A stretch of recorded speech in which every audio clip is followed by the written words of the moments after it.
mga gantong mga baliktanaw item.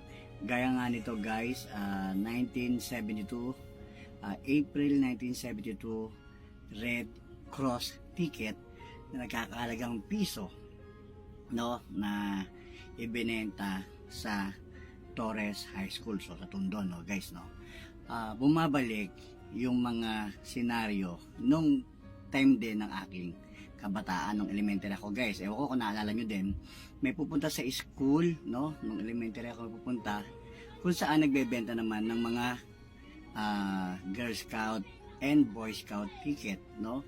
Pasusulatin pa tayo o papipirmahin tayo sa papel na ibibigay ng mga pupunta sa atin, tapos pipirma yung magulang natin na pinapayagan tayong bumili at least isang ticket, no, ng Girl Scout or Boy Scout raffle ticket, gaya ng mga ganito. Isa pa guys, yung mga pumupunta na nagbebenta ng mga booklet, yung alamat ng duhat, alamat ng ganyan, yung mga kwento na mga booklet na mga kwento, no, na mga alaalamat.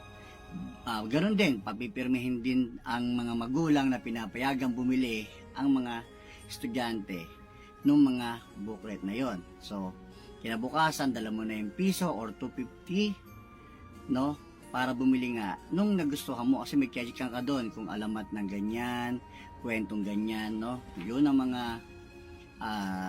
tsechikan, tapos yun ang babayaran mo.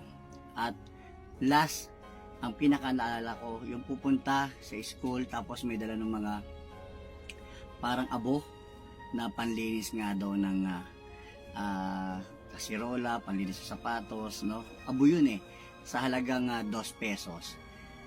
Bebentahan ka noon. So ngayon pupunta yung magbebenta, bukas kayo bibili, no. Ewan ko kung gano'n din sa na-experience yung mga gano'n. Ay, isa pa pala, yung nagbebenta ng mga buto, no. Ako, gustong-gusto ko yon, yung bumibili ako ng butong, naalala ko, madalas ko butong mga buto, bibili ko niyan tapos itatanim ko guys, hindi ako nakapagpatubo, no. Bibili ka halagang pisong buto. It's not how far we travel on our way, but what we found to say. It's not the spring we see, but